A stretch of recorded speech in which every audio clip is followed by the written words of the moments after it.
मान्यवर सुभाष कुंडू जी मंच पर आइए।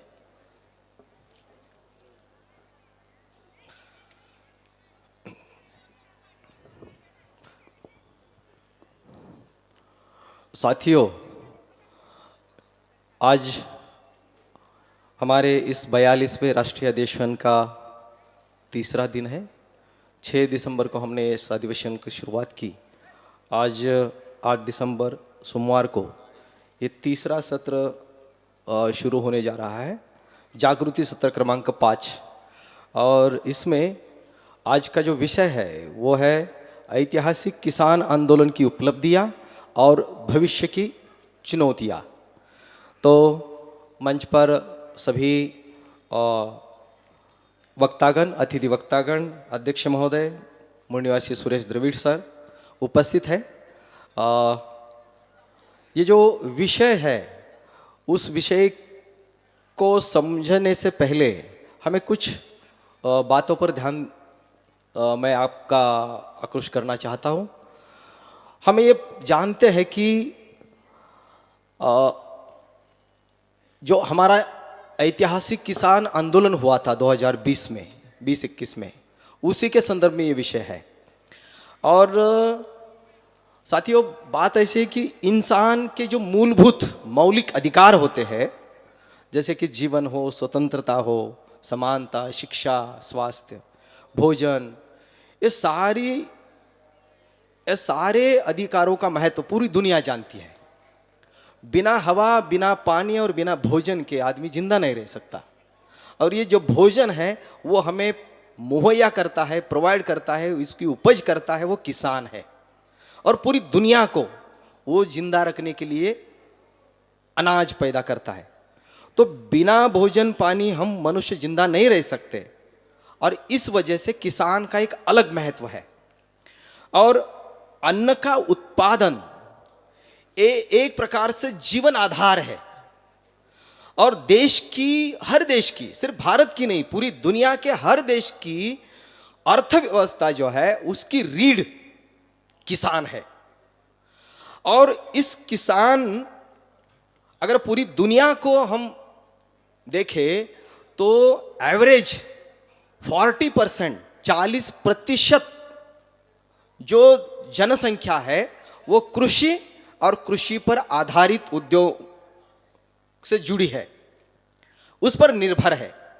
अगर भारत की बात की जाए तो 1950 में लगभग 70 से 85% इतनी जनसंख्या किसान, कृषि और किसान के संबंधित उद्योगों पर निर्भर थी।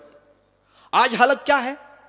आज भारत में हम विकास की बात कर रहे हैं, लेकिन शासक लोगों ने हमें यहां तक ला दिया है कि 30%, 28 से 30% कृषि और कृषि पर निर्भर लोगों की संख्या कम हो चुकी है। हाँ, हम मान लेते हैं कि कृषि और उद्योग दोनों का बैलेंस रहना चाहिए। अगर यहां से लोग चले जाए तो वहां उद्योगों में जुड़ जाए, लेकिन ना वहां बेरोजगारी बढ़ रही है तो कृषि यहां छोड़ रहे, कृषि पर निर्भरता कम हो रही है। ये हमारा हाल है। और इसको अगर हम कृषि संबंधित जो प्रावधान है वो हमारे देश में है, भारतीय संविधान में इसके संदर्भ में सभी प्रावधान है, फिर भी इस देश में यहां के लोगों ने कृषि कानून लाए। अब ये जो कृषि कानून है, हमें पता है ये 3 कृषि कानून उन्होंने लाए थे। और ये जो 3 कृषि कानून है, वो 3 कृषि कानून क्या थे 2020 में लाए हुए?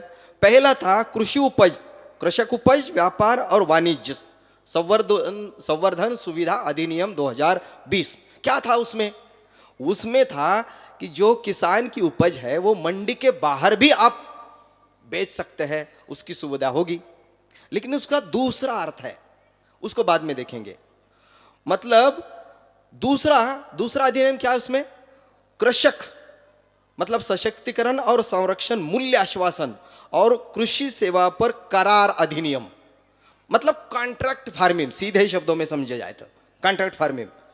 और वो जो कॉन्ट्रैक्ट फार्मिंग है उसमें क्या होगा?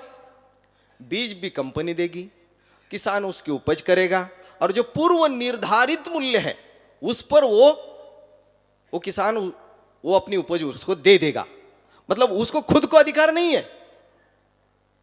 और तीसरा कानून क्या था? आवश्यक वस्तु संशोधन अधिनियम जिसे बोलते हैं वो। तो उसमें क्या है? उसमें यह था कि आवश्यक वस्तुओं की सूची से कुछ चीजों को, मतलब किसान की उपज को हटाया गया। कौन सी चीजें? जैसे कि अनाज, दलहन, तिलहन, खाद्य तेल, प्याज, आलू। और ये क्यों हटाया गया?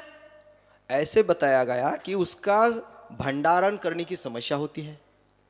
और तो इस प्रकार से ये कानून थे। तो हमारा आक्षेप क्या था?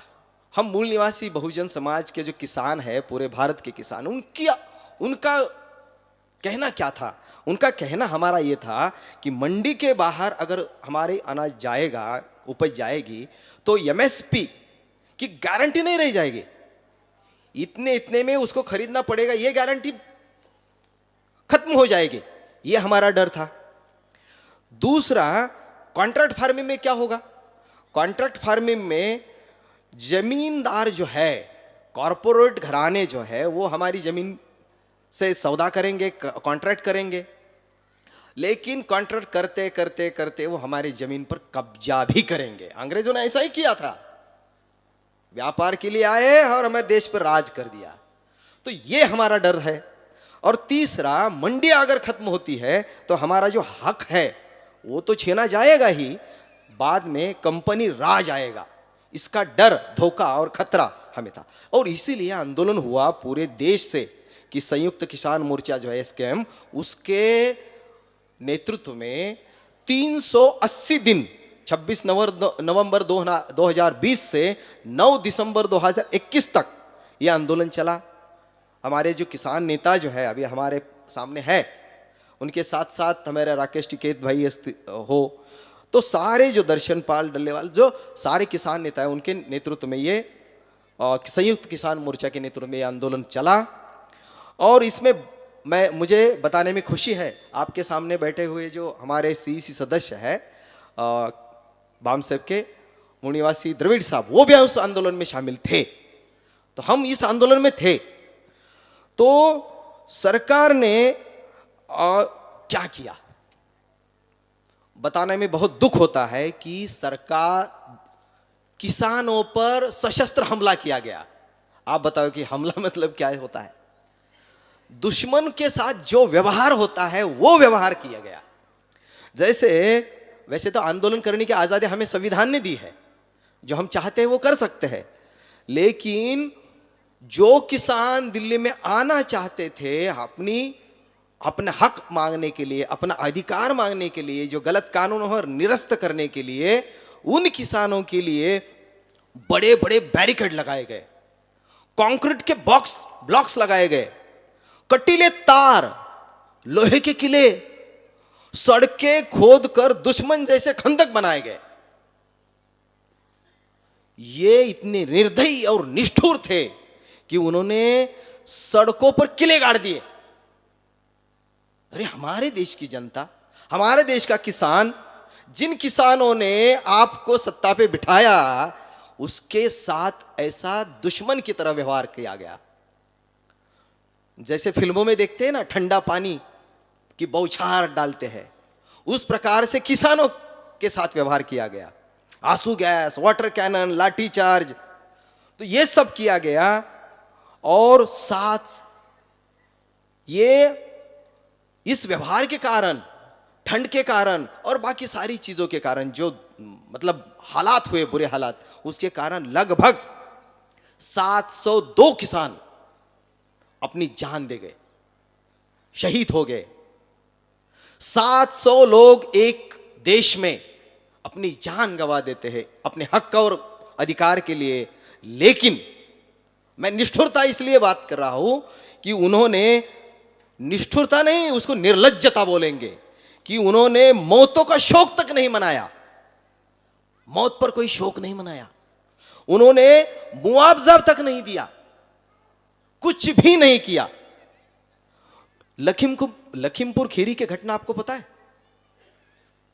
जो केंद्रीय मंत्री है उसका बेटा, सत्ता की मस्ती उसकी दिमाग में इतनी चढ़ गई थी कि जो किसान शांतिपूर्ण आंदोलन कर रहे थे उसके पीछे से उसको रौंद दिया। 8 लोग उनकी मौत हो गई। मतलब इतनी बर्बरता और इतनी निष्ठुरता और निर्लज्जता इन्होंने दिखाई। वैसे तो वो सभ्य समाज नहीं है, ऐसे असभ्य लोगों को के हाथ में हमने संविधान थमा दिया है। तो ये हुआ, जिन लोगों ने 7 पैसे पेट्रोल की कीमतों में बढ़ोतरी के लिए संसद पर बैलगाड़ी का मोर्चा निकाला, जिन लोगों ने गैस की बड़ी कीमतों के लिए चूड़ियां भेज दी, जिन लोगों ने अभी 2012 में महंगाई के खिलाफ दिल्ली जाम कर दी और सब कर दिया, वो किस हक से? जो संविधान ने दिया था ना अपना कहना और आंदोलन करने का, उस हक को खुद तो इस्तेमाल करते हैं, लेकिन जब किसान इस हक का इस्तेमाल करेगा तो वो कुचल देते हैं। तो ये जो बात है, इस बात को हम इस देश में जो किसान आंदोलन हुआ, आंदोलन में क्या हुआ?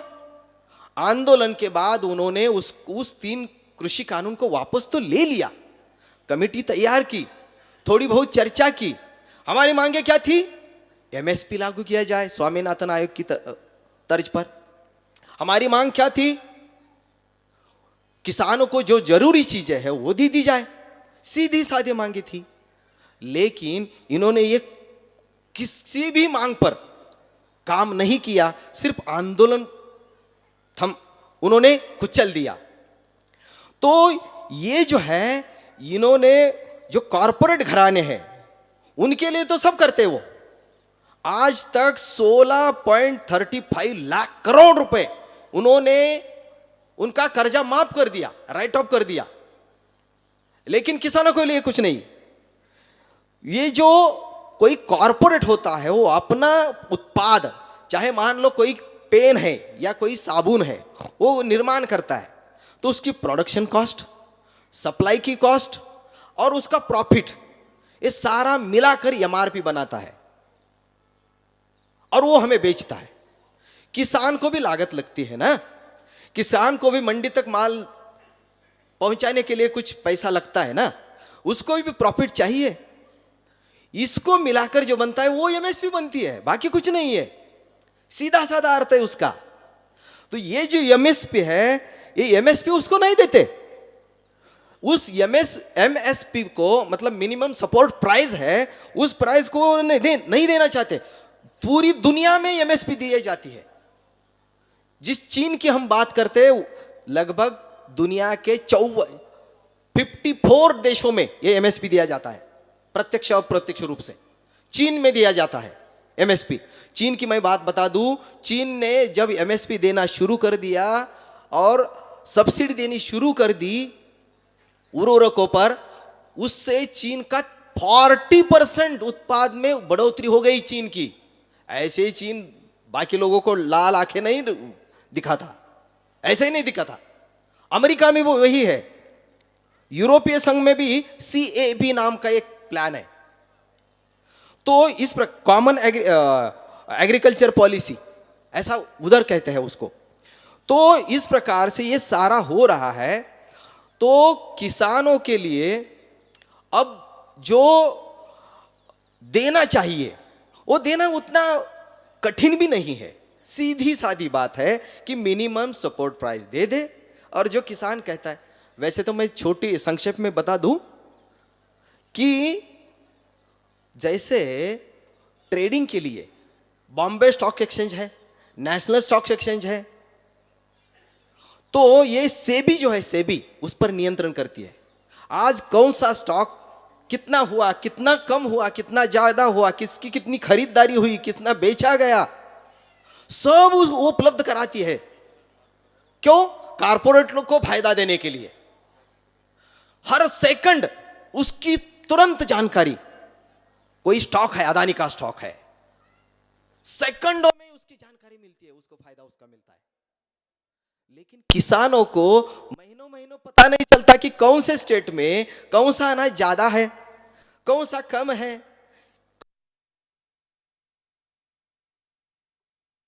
किसानों को यह पता करना या किसानों को यह जानकारी देना किसकी जिम्मेदारी है? जो देश का नेतृत्व करता है उसकी जिम्मेदारी है।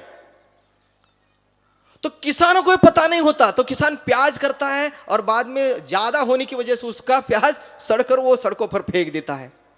क्यों? उसको वो आवश्यक जानकारी नहीं दी जाती इस देश में।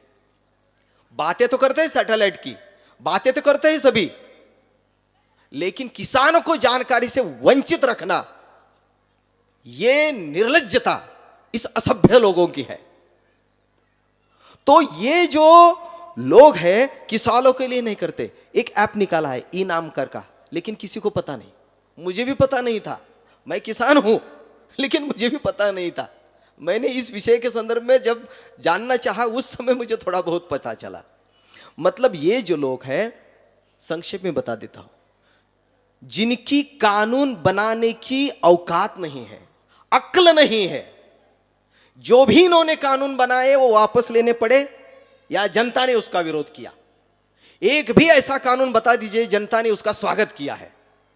आज तक उन्होंने जो जो भी कानून किए हैं, ये कामगार का कानून हो या किसानों का कानून हो, शिक्षा के संदर्भ में एनईपी 2020 हो, ऐसा एक कानून बता दीजिए उनका कि जिसका जनता ने खुले दिल से स्वीकार किया हो। अरे जो जनता के खिलाफ ही है वो कानून जनता के खिलाफ ही बनाएंगे। और वो जनता के खिलाफ कानून बनाने वाले जो लोग हैं उनको हमें उनकी अक्ल ठिकाने पर लाने के लिए ये आंदोलन का क्या करेंगे? तो व्यापक किसान हित के संदर्भ में हमें कानून बनाने की मांग करनी है और इसके लिए पहल करनी है। यह आंदोलन खत्म नहीं हुआ है। उन्होंने चाहे रणनीतिक तौर पर हमें चुप कराया हो, लेकिन यह आंदोलन खत्म नहीं हुआ है, ऐसा हम मानते हैं। और इसीलिए व्यापक किसान हितरक्षण कानून वो नहीं बना सकते, कानून हम बना सकते हैं। हमारे पुरखों ने कानून बनाया है, वो भी उनको ठीक तरह से चलाना नहीं आ रहा है। तो कानून हम प्रस्तावित करेंगे। आंदोलन को पुनः कैसे खड़ा किया जाए और भविष्य की जो किसान संबंधी, कृषि संबंधी जो चुनौतियां हैं, उस चुनौतियों को कैसे सामना करें, इसके संदर्भ में पूरे देश में हमारे मूल निवासी बहुजन किसान सभी इस पर चर्चा करें, हम इस पर चर्चा करें और ऐसा कोई ठोस निर्णय ले, इसकी चर्चा हो। इसके लिए बामसेप ने इस अधिवेशन में इस विषय को चर्चा के लिए रखा है। तो इस विषय पर इस आंदोलन को पुनर्जीवित करने के लिए, खड़ा करने के लिए यह चर्चा का विषय रखा गया है। और इस चर्चा के दौरान सभी मान्यवर वक्ता इस विषय को हमें मार्गदर्शन करेंगे और इस आंदोलन को पुनर्जीवित करने की दिशा में अपनी पहल यहां प्रस्तुत करेंगे, ऐसे मैं आशा करता हूं। धन्यवाद।